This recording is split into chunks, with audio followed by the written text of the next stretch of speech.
Hello. Thanks for clicking on. Welcome to the weekend update.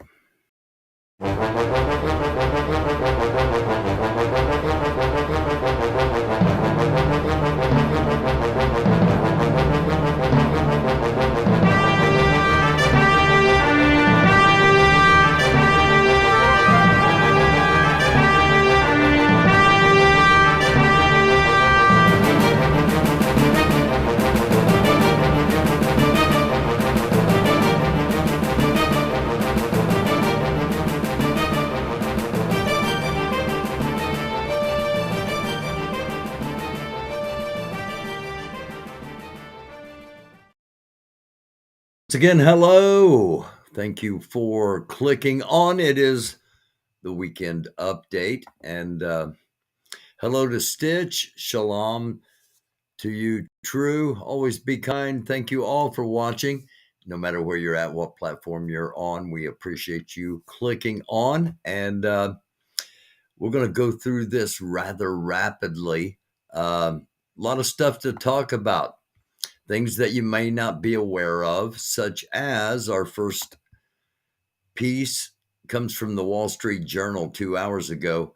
Javier Milei, a self-described anarcho-capitalist, is elected president of Argentina. This guy's also been called the Donald Trump of Argentina. He campaigned with a chainsaw, saying he is going to flatten the establishment, which he did. He campaigned on eliminating the ministries of culture, the ministries of women, the ministry of education, the ministry of culture. Basically, the guy's just going to eliminate all of the more liberal sides to the government, let's say, and also wants to do away with the Argentinian peso and wants to transfer to the US dollar as the base for the economy in Argentina. Now, this is going to get a little nuanced, so I'm not going to get too deep into it, but no country the size of Argentina has ever transitioned, ever cut off their own economy and started using the US dollar, basically becoming dependent on the value of the US dollar and thus dependent upon the United States government. It's interesting. It's unexpected, but it's something we are going to keep an eye on as things move forward. It's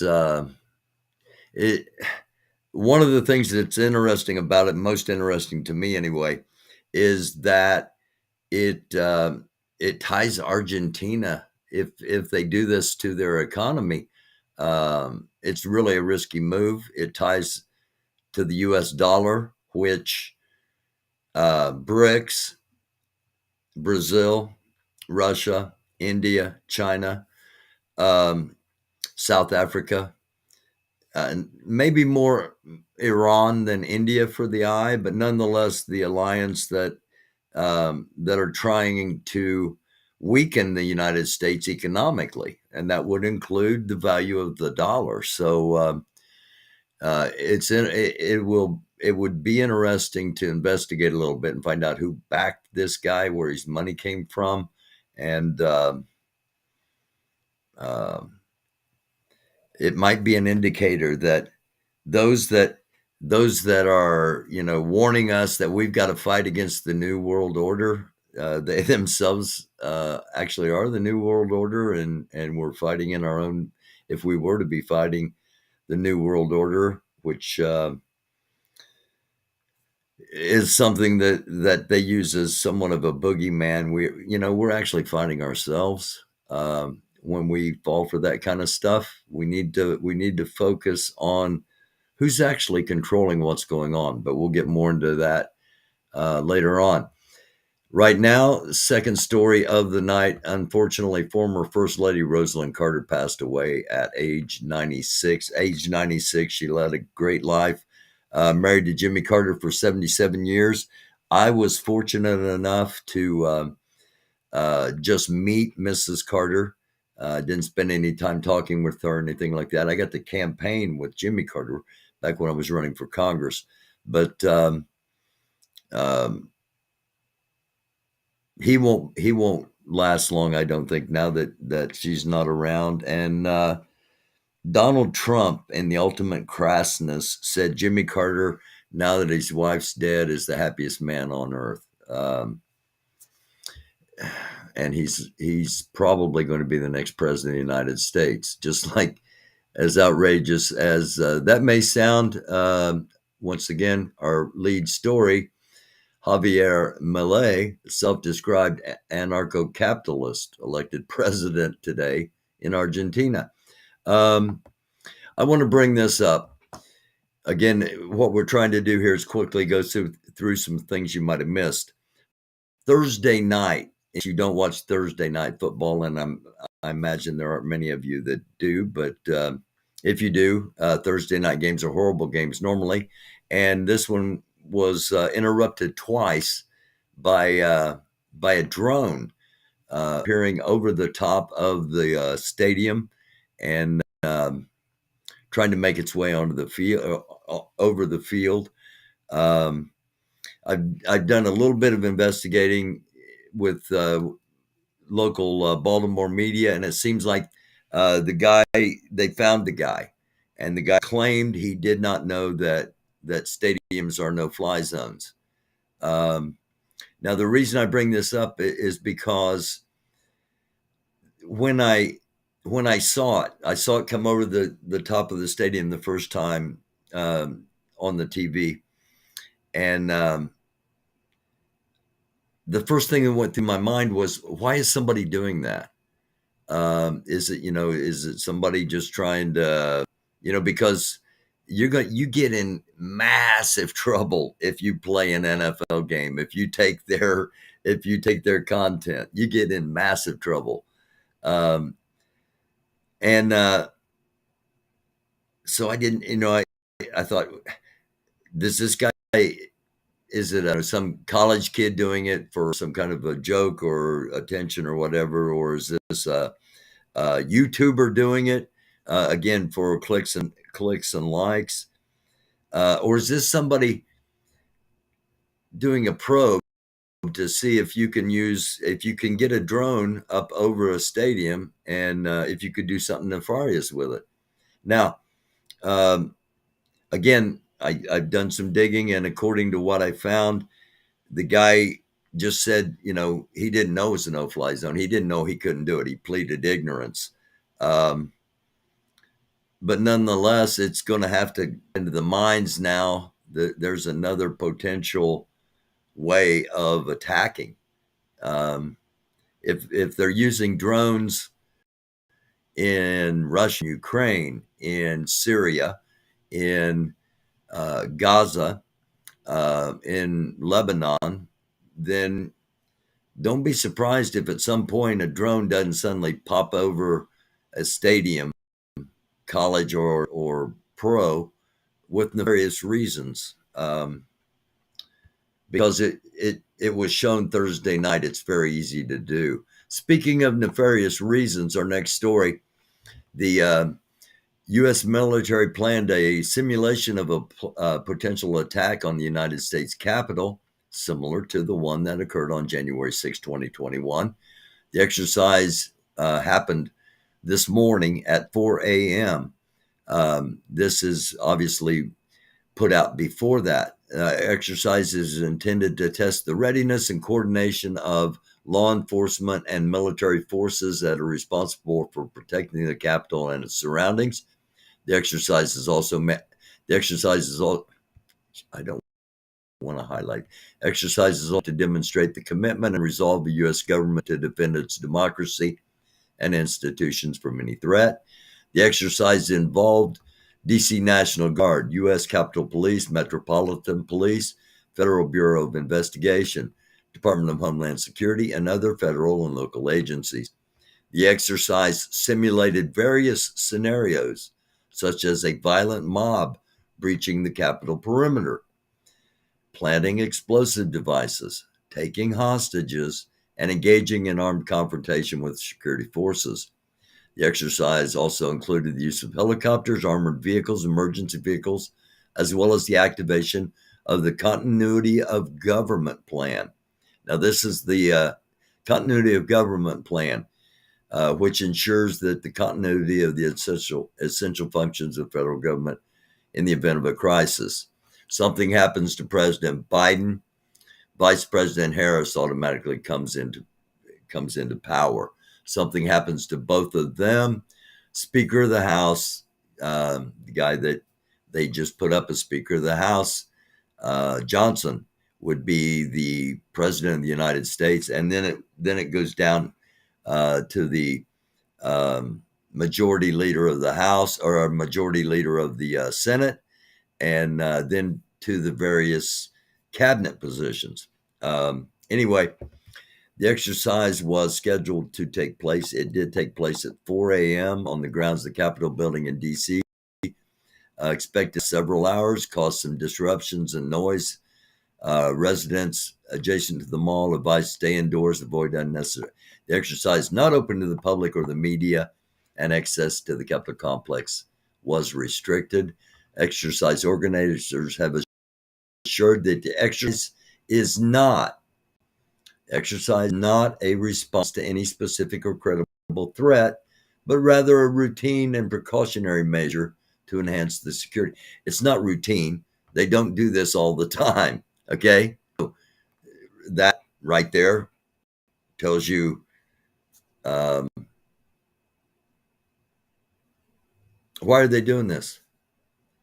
And is the threat once again the Trump supporters rising up? Are they assuming that there are not enough Al Qaeda supporters or ISIS supporters or Hamas supporters? Are they just assuming that it's not going to be an attack for our support on Israel? Or do they have some information that something like that may be coming, and maybe we better rehearse this time instead of getting caught with our pants down, so to speak, January 6th? Something to think about. Our next story, my buddy Bernie Sanders calls for conditioning aid to Bernie, of course, is Jewish, and he does not at all like what is happening in the Gaza Strip, as many of us do not. The killing of women and children is not something should be celebrated or anyway. Bernie says that continued aid should be contingent on a commitment to peace talks for a two-state solution and the end of the Israeli blockade or occupation of Gaza. So Bernie's a pretty powerful guy in the Senate, believe it or not, and his voice will carry some weight. Once again, the neo-Nazis are back. This time they marched through Madison, Wisconsin, yelling, "There will be blood." Not going to show the video. We've shown them before. They were in Ohio. They were in Michigan. And this past weekend, they showed up and marched through the streets of Madison, Wisconsin. Amid recruiting woes, the U.S. Army has sent letters to soldiers that were separated to get a vaccine during the COVID crisis. And the Army is wanting to know if they want to come back into service. Biden does another major favor for Iran. This comes in 2 days ago from State of the Union. Tells us not to squirm. I'm not sure why we wouldn't squirm. The Biden administration reportedly considered granting Iran's access to $10 billion in frozen funds currently held in Iraq, on top of tens of billions which have already been released. Is this in exchange for promising not to enter the war and stop Israel? Um, by the way, Jordan did the same thing today. The country of Jordan said that they will not be putting troops into Gaza to aid the Palestinians. Militants believed to be Houthi rebels used helicopter to seize a Japanese tanker in the Red Sea. One of the stories I got was that they thought it was a Israeli tanker, and once they actually got close enough, they found out it was a Japanese cargo ship. There were no Israelis, no Jewish people involved, and I think this is going to be a story we might hear more about. This is one of those, you did what? And this comes from NBC News. So moving on, Iran unveils an upgraded hypersonic missile. Khomeini touts Israel's failure. Again, Biden is saying he's considering unfreezing $10 billion for them to have access to, and he's threatening us with a brand new missile. They have a new hypersonic missile. And I've got the Al Jazeera story up, but this is in other places as well. Now, Israeli Defense Force combat helicopters targeting Hamas fighters at the Nova Music Festival massacre shot some partygoers by mistake. This is being released again. It's released on the weekend in hopes that it gets overlooked because people don't pay attention to the news from Friday night until Monday morning. And Israeli Gaza war live updates. Once again, this comes from the Washington Post. This came 21 hours ago. My fault. Deal near on a 5-day pause in fighting. The World Health Organization calls Al Shifa Hospital a death zone. So supposedly dozens, meaning more than one dozen, so I'm assuming 24 to 36 hostages released in exchange for a 5-day pause in fighting. Israel has said that, there won't be any pauses unless all the hostages are released. And we're going to talk tomorrow night, of course, the World Situation Report with Chris at 9 p.m. Eastern Standard Time. That's 8 p.m. Central, 7 Mountain, and 6 Pacific, as far as the U.S. goes. And we're going to talk about all this tomorrow night. Why all this is happening? Are the deaths of all these people and the Arab and Muslim communities turning their backs on these people? Is it for peace with Israel because Israel has nuclear weapons? Is it because there's oil under Gaza and you can't drill without getting all those people out of there first? Why would Israel sell $1 billion worth of gas and oil to British Petroleum? The guy that owns British Petroleum, he's the father of the guy that's the Prime Minister of Britain. And Britain has been rather pro-Palestinian. Could it all be smoke and mirrors and it's just about oil and the actual true New World Order, which doesn't care about any country or citizens of any country. It only cares about gaining more for that less than 1%. Again, not making any accusations or anything, just giving you one of those something to think about. Again, this comes from the Washington Post. Supposedly a deal's near. I'll believe that when I see it. And maybe I'm cynical on all this, but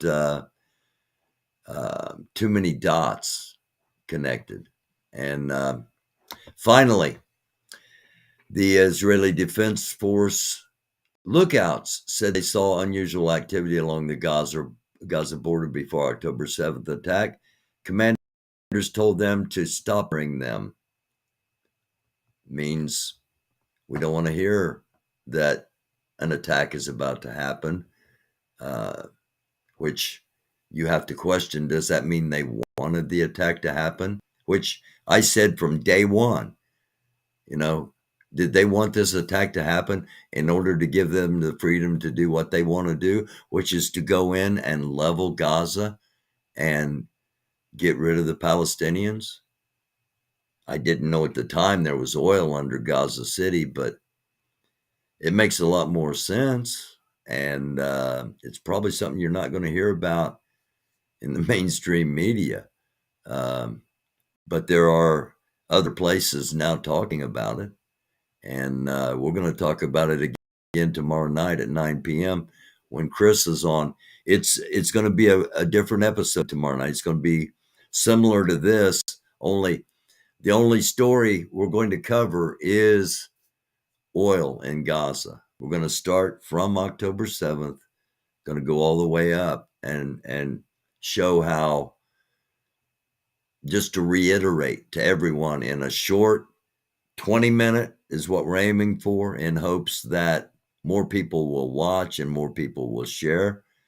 And maybe we can help to pull the veil back a little bit on what might actually be going on in the war. We're not going to call it a genocide. We don't have proof of that. The war in Gaza, suspected genocide by a lot of people, especially Palestinian descendants. But we're not here for judgment. We are here for information, to put stuff out and let you decide for yourselves what you may think.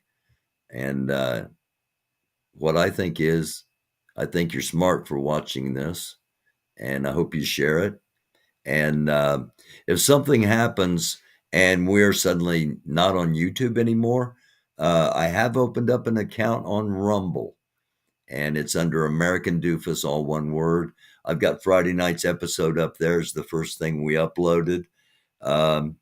Monday night's episode will be up on Rumble shortly after we finish tomorrow night. And at the moment, we're just going to put up the World Sit Rep shows every Monday, Wednesday, and Friday at 9. Those will go on to Rumble.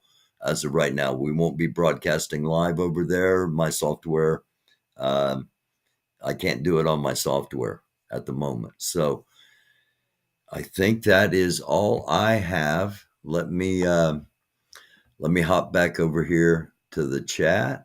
And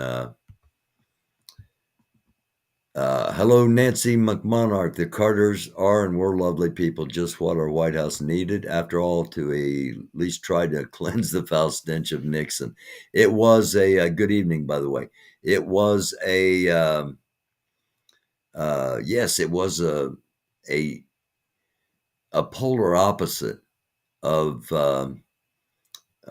Jimmy and Rosalind Carter. Their time in the White House was a polar opposite of Nixon. And it was a nice respite. he was in a situation that Biden may be in now, that no matter what he does, his presidency is doomed. And but Jimmy, um, President Carter was, or still is, but um, okay, I got 4 minutes. I said I was going to try to do this in 20. I was told no, 30 is more likely. So I got a couple of minutes. Um, I started corresponding with President Carter in 2004 when I first entered politics and ran for the state senate. And in 2006, when I was running for Congress, he was going to be in Ohio, and arranged for me to be over there as well. And we spent some time. I got to meet his wife. I did not spend any time talking with her or anything. Um, an honor to meet you, smiles, and that was it.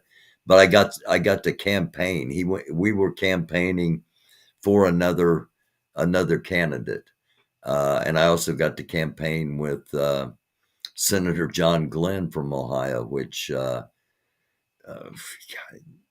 freaking hero of mine. And um, I never won an election. I worked my ass off trying to, but I also didn't sell my soul.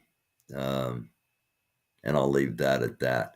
Hello to the pink flamingo. Hello to everybody watching again. Thank you for tuning in. The majority of you watch at your convenience and don't watch live, and I greatly appreciate you taking your time to do so. I thank all of you for watching live, those in chat, and I hope you'll be with us tomorrow night at 9 p.m. for World Situation Report with Chris. Again, just one topic tomorrow night. We're gonna lay out what we think may be happening, and why everything, it went from, and I'll close with this. It went from the red line is if Israeli troops go into Gaza, then all hell breaks loose. Israeli troops went into Gaza, nothing happened to Israel. Is it just because the United States is there? And why do we have such a deployment? Why do we have so much in that region? Oil. We'll talk about it tomorrow night. Again, thank you, Stitch. Thank you for being here. Thank all of you for being here. And I hope you'll be back tomorrow night. Namaste. Shalom. Shalom. Assalamu alaikum. Blessings be upon each and every one of you that so desire them from the Most High, the one true living God. And for my fellow believers, that Jesus was the way, the truth, and the light. And if we would have all just listened to what he had to say and practiced peace instead of greed and some other things, we would be in a lot better world, no matter what you think of his divinity. Just his philosophy. And with that being said, peace. I love y'all. Love y'all like chocolate chip cookies. It is a dark world. Do try to be a light, and we'll see you tomorrow night.